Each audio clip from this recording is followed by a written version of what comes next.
Hello everyone and welcome back to Empire Wrestling.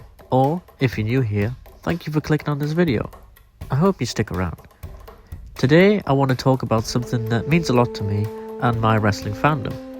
I stumbled across this promotion when I was around 15 years old, reading an article published in the now defunct FSM Wrestling magazine. The crazy, almost fever dream-like phenomenon of Lucha Underground.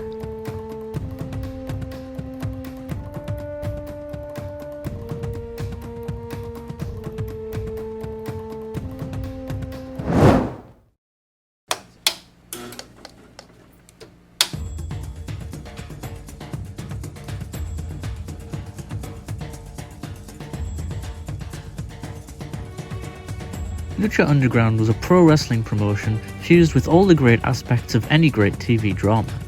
There was an ongoing plotline of ancient Aztec tribes, romance, corruption, championships, greed, and even deaths. The show premiered on October 29th of 2014 and aired until November 7th, 2080, consisting of 4 seasons and a total of 127 episodes. It was set and filmed in Boyle Heights and downtown Los Angeles, California, where the series later forged creative and production partnerships with other North American promotions. Lucha Underground also worked with AAA in Mexico and Impact Wrestling before their demise in the fall of 2018. As sadly, due to contract issues, talent unrest and other ongoing issues with broadcasting deals, Lucha Underground's doors to the temple would be sealed shut for the final time in 2018.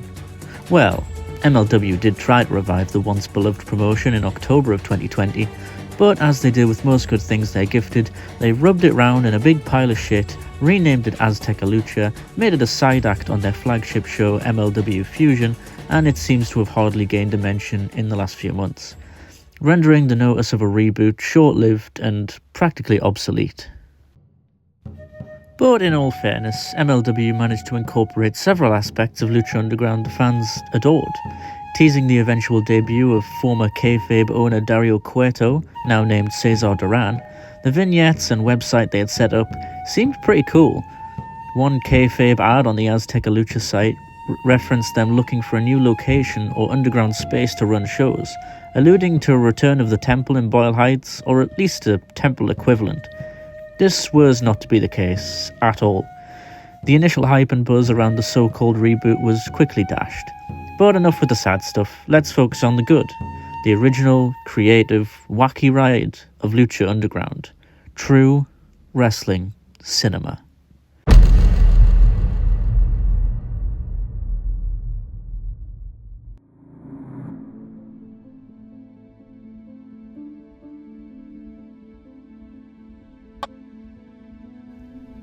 When Lucha Underground first aired in the fall of 2014, I was 15 years old.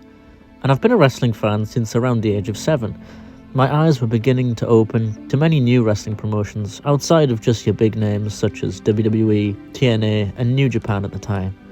I was becoming more aware and knowledgeable about the independent wrestling scene. I began with watching YouTube clips of companies such as PWG and ROH before purchasing many on DVD in 2014-2015. It wasn't until Lucha Underground first aired that I was introduced to the newest generation of Lucha Libre talent. Names like Phoenix, Pentagon Jr., Drago, Aerostar, King Cuerno, aka WWE's Santos Escobar, Mil Muertes, and more.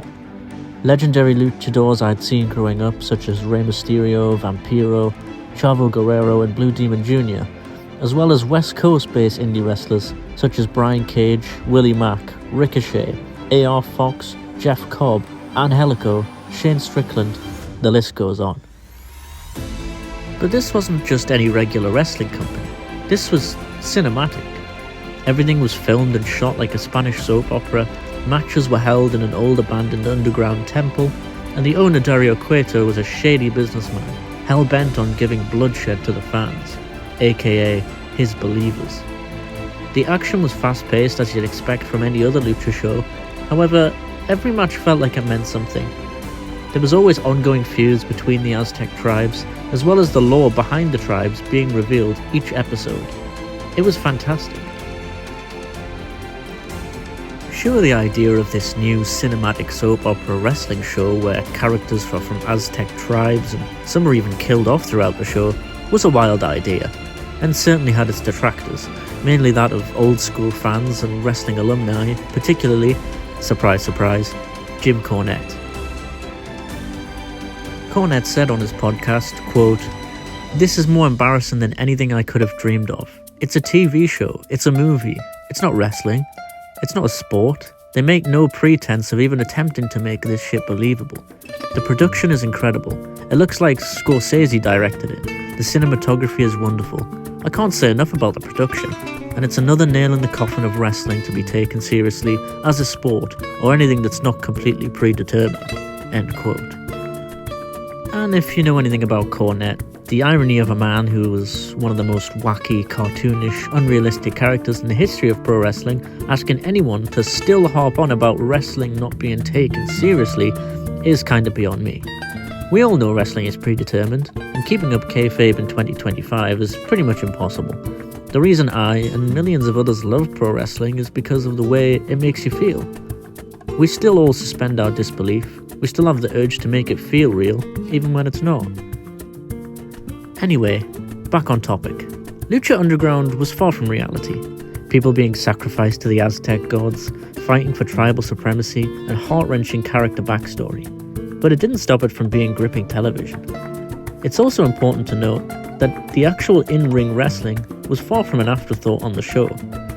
Sure, the over-the-top drama and backstory were important, but the wrestling was integral to making the viewer believe, as much as they can, sorry Jim, that these luchadors really were fighting for pride, money, championships, supremacy, and even their lives. And that, my believers, is good storytelling and backstory.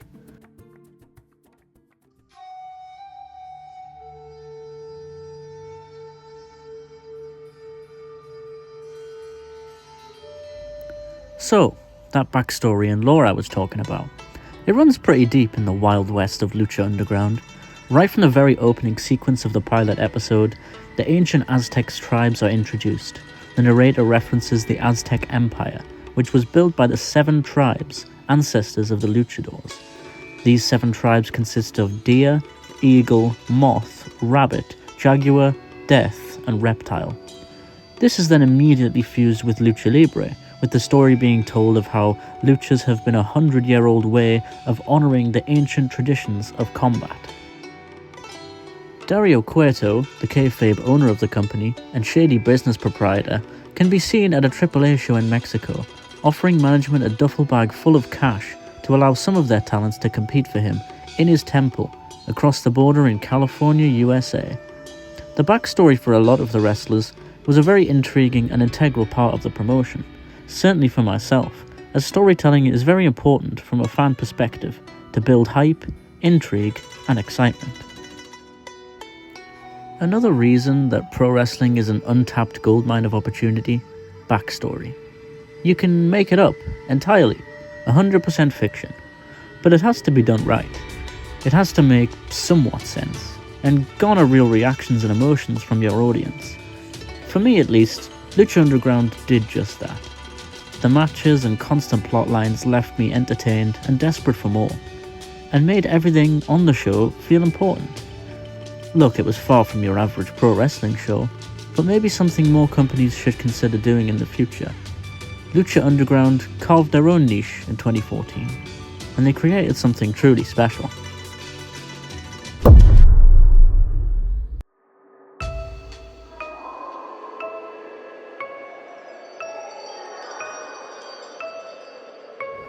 A great example of Lucha Underground's long-term storytelling was the feud between Dante Fox, also known as AR Fox, and Killshot, aka AAW's Swerve Strickland. Both men were huge indie names to Western audiences at the time, but were presented to the audience in a unique way that didn't undermine the fans. They used some elements of both men's real lives, whilst blending it with fiction and detailed emotional backstory. Both men are wrestling under new names and personas, but the way they present themselves is more or less the same, almost like actors in different roles in 2 different movies. Even to those who are aware of both men, like myself, I didn't find myself thinking, this is stupid, that's just those two indie guys from PWG. I thought, wow, for a second there, I forgot they were those two indie guys, simply because I bought into the story and characters that they were portraying. As we discussed earlier, wrestling is all about suspending your disbelief, investing in something that you know isn't 100% real, but you can allow yourself to watch the product without being overly critical, and sometimes even 100% logical. Wrestling isn't 100% real, but it brings out real emotions.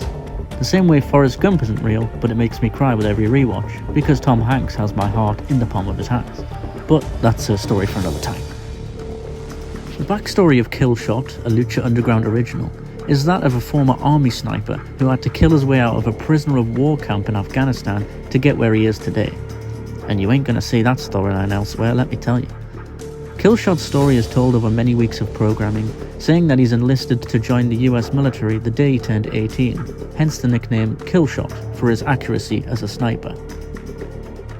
He would later reveal he was part of an elite group within the army that would carry out covert operations in hostile territories, but his group was captured by the enemy and held hostage for 13 months.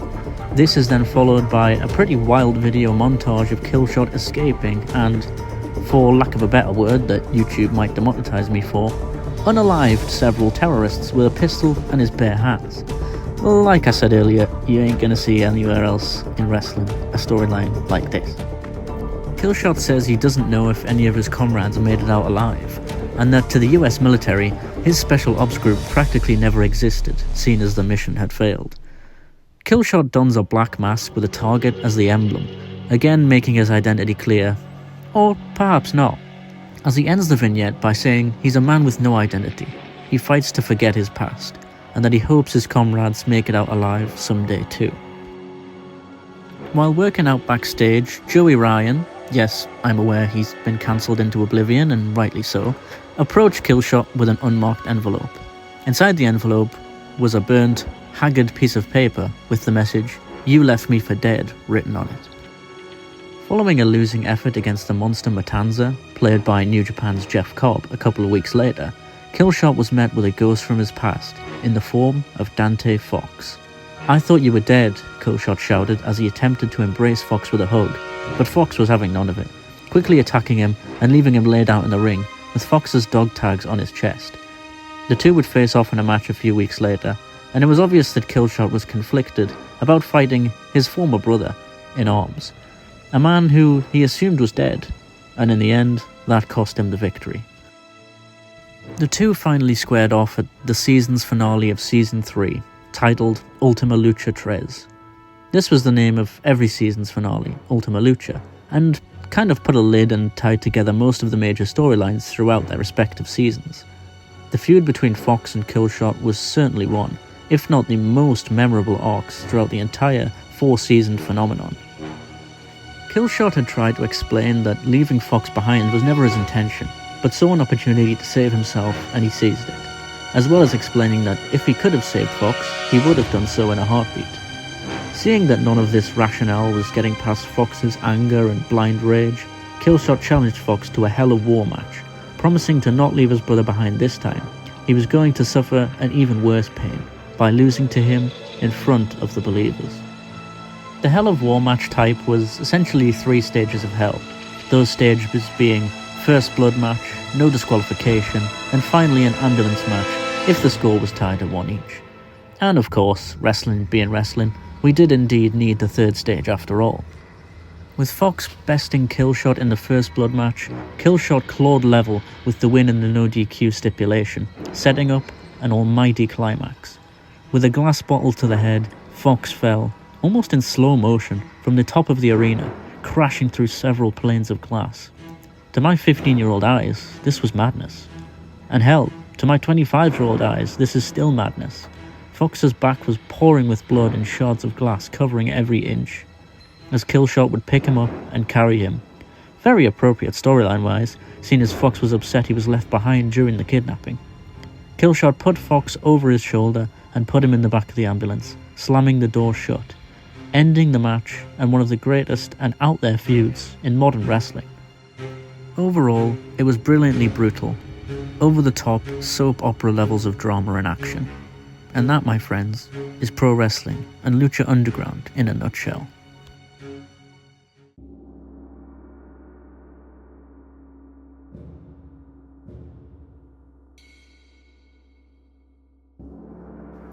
Despite Lucha Underground crashing and burning in the fall of 2018, the niche they carved out for themselves seemingly hasn't been replicated since, which is surprising considering the immense fanfare around Lucha Underground.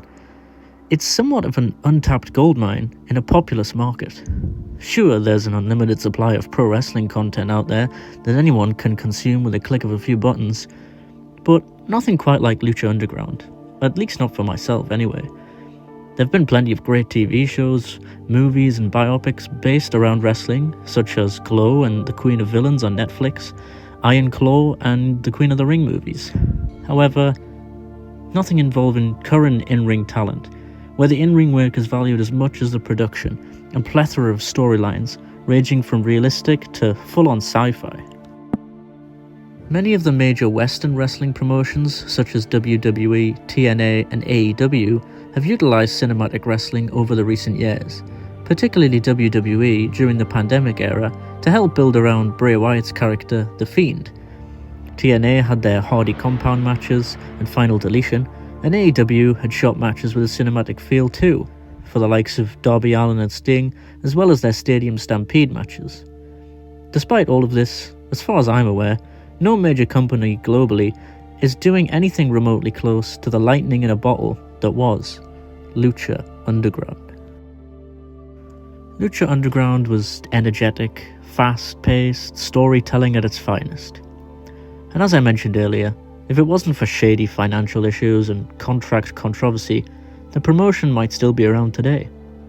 However, we can still look back with fondness on a wrestling revolution, and hope that in the future, someone else will pick up the torch and spark a new flame in the fire of true wrestling cinema.